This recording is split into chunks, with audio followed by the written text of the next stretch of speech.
Deadline. I broke a piece last fall about Simon Kinberg making a deal to write and produce a Star Wars trilogy. How's that going? I didn't know anything about that. I don't know who that is. Kennedy says, we're absolutely rolling fast and furiously. This has gone exceptionally well, and he's literally going to script as we speak.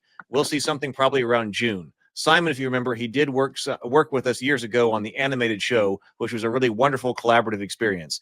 And he then got very, very busy with X-Men and then recently became available again, and he segued into this space beautifully. We're really excited about where that's headed. Mm-hmm.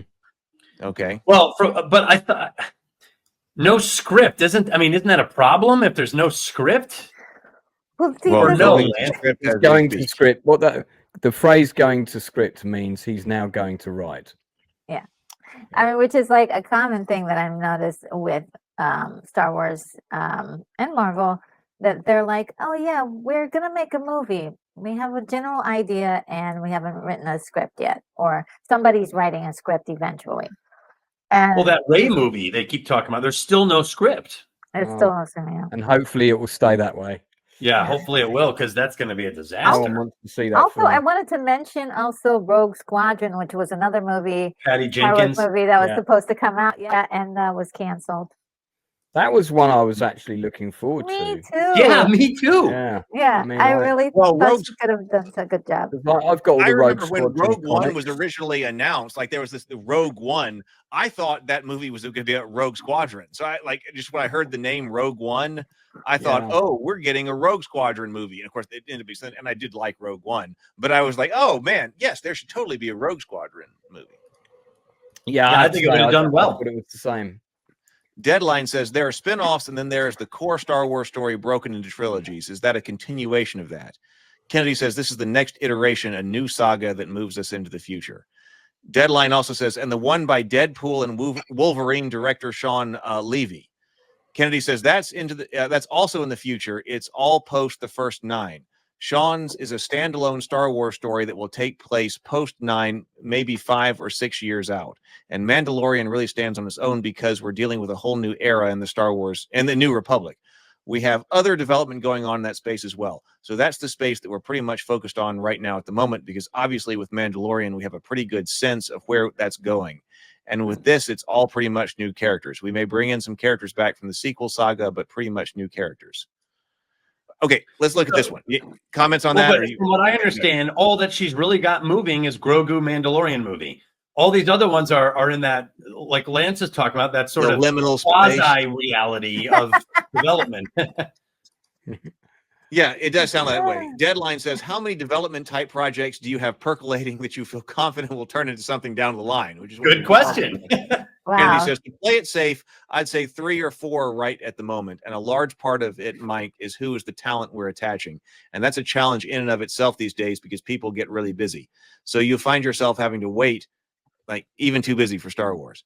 So, right, even too busy for Star Wars Lucasfilm. Wow. So you find yourself having to wait with a lot of the top talent doing streaming and movies now. They're juggling schedules. And when you do Star Wars, you pretty much have to step in and not have any other competing work going on. Okay. It's a good 2 or 3 years minimum commitment, and that's tough to get top talent to be able to carve out that kind of time. So that's part of the challenge as well. Yeah, but I mean, isn't that true of everybody? That sounds true of everybody, and I mean, it sounds like something you would not want to admit to if you're Lucasfilm and Star Wars. Yeah, that you're not a draw. What were you going to say? If they went into the independent film sector, they would find dozens of qualified people that have got 2 or 3 feature films under their belt that would absolutely give their right arm to direct a Star Wars film. They're probably people of that generation that love Star Wars. There's one friend of mine, Simon Cox, who made this movie called Invasion Planet Earth. You'll see me playing a tank commander in it with a huge moustache if you ever watch it. Oh, cool.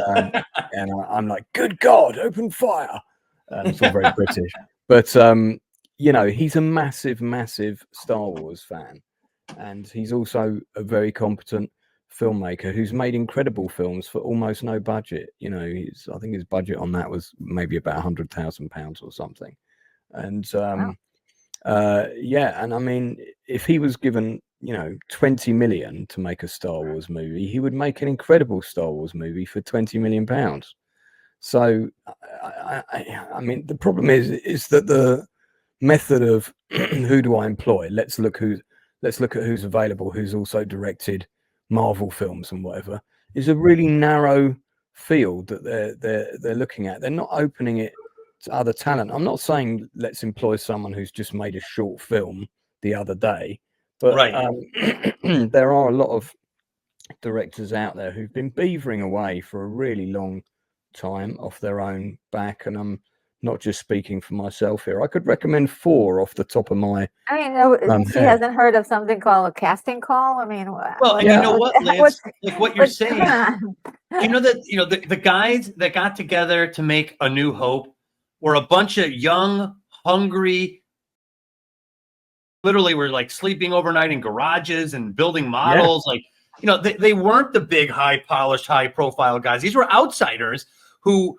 got a little opportunity, and Lucas financed a lot of that himself, and they made Star Wars. So, you know, sometimes the hungry guys, you know, the hungry professional is that magic sauce. I think this is a lie burger that we are consuming right now. She's not telling the truth. That is, I find this very offensive to even say that this is a real answer that she could actually say, oh, we're just waiting for the proper talent. There's a lot of talent out there, and all you have to do is ask, and they'll come. And I don't think they're actually looking for talent. I don't think that they're actually doing the things that she's saying in this reply. Honestly, I love it. It's all being done in house, and if you look at the credits on The Acolyte, most of the directors on that had all worked with the girl behind it before, on one job or another. And I'm not saying you shouldn't work with the people you trust. I'm not saying you shouldn't work with the people you grew up with in the business. But the problem with it, if you do that with your entire team and you don't bring anybody different in or any fresh blood, you're surrounding yourself with a bunch of yes men. Wait, are you saying that there's not enough diversity? No, I'm just saying there's not people that are going to question or challenge your decisions, or maybe come up with, you know, some equally good ideas. You want people that complement or enhance your abilities, not just people that you know who are competent. So, you know, and Retro's right. There's a huge pool of talent out there. I mean, James Boosh, who made the Predator Dark Ages fan film, which a lot of people say is better than the last big budget Predator movie. He's a very competent filmmaker who's made 2 feature films, and he's been trying to get money for this film, one film or another. I've written 3 different scripts for him, you know, still can't get £5 million to make a low budget horror film.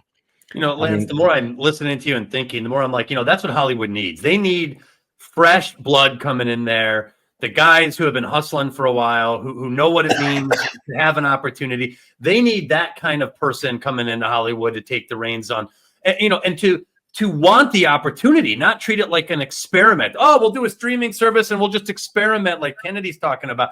Dude, don't treat it like a toy. Like, oh, you're skin in the game. My toy now. Yeah, and you don't want a Rian Johnson. You know, you want someone who grew up with and loved Star Wars, and that might be the reason that they got into making films. That's the kind of person you want.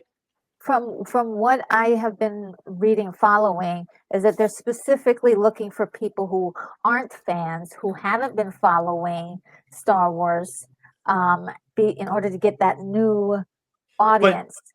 And so, like, how's that working out for you, Kathleen? How's that working out for you? That's the opposite of. I've read books on branding. That's the opposite of what you're supposed to do, because the audience that's not into Star Wars, there's a reason why Star Wars has never appealed to them, because they're into something else. To keep tapping on their shoulder and be like, what about now? What about now? What if I make the TIE Fighter pink? Would you like it then? They're going to be like, dude, stay away from me. I'm not into Star Wars. And that's essentially what we got. So, you know, there's a reason why you stay focused on the people that love your brand, and then let their enthusiasm bring new people in. That's one of the best ways. The reason my mom likes Star Wars is because I like Star Wars.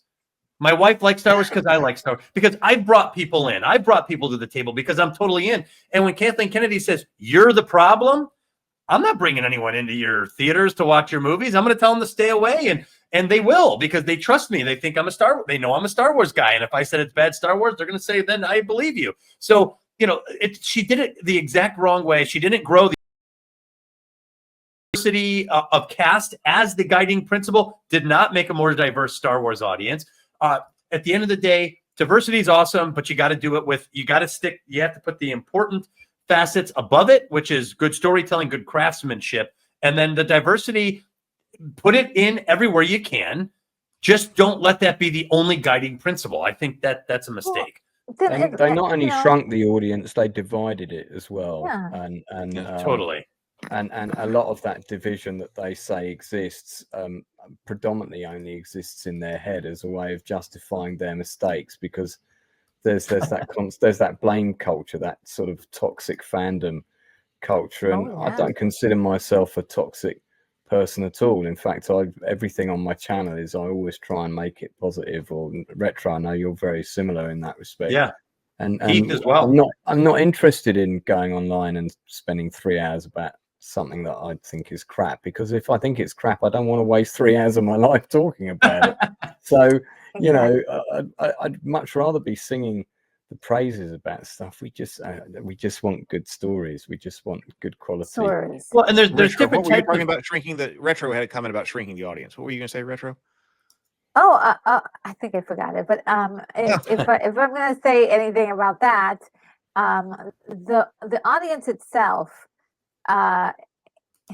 is not going to, and I think we talked about it before, is not coming on board like she thought they were by just making things like that, like the Acolyte. They're just not, and it's also kind of embarrassing if you are part of that group, because you're gonna like, okay, this is showing or making people think that having like a lead that maybe like a female is not a great thing, or it really tanks or gives it like some subpar material. And it's not true if the character's written well. Like we were talking about Wonder Woman, how well that was done, and how people absolutely love that movie. And then we have the last three the last three movies of the sequels, I guess you would call them, and how they weren't really loving Rey by the end. It's pretty sad. It's embarrassing too, because I feel like this is damaging diversity instead of helping